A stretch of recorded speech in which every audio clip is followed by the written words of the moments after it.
এ জমিন, তোমরা যারা জমিন ধ্বংস করে দিতে চাও, আমি আল্লাহও দেখতেছি কেমন গুনাহ হইতেছে।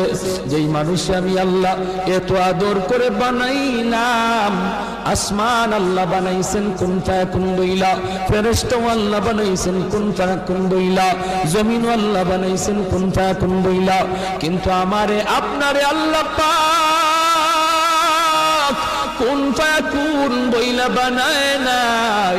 আমাকে আপনাকে যখন আল্লাহ বানাইছে, খালাকতু বিয়াদাইয়া, আল্লাহ বলে আমি আমার নিজের হাত দিয়া বান্দা বান্দিরে বানাইছি।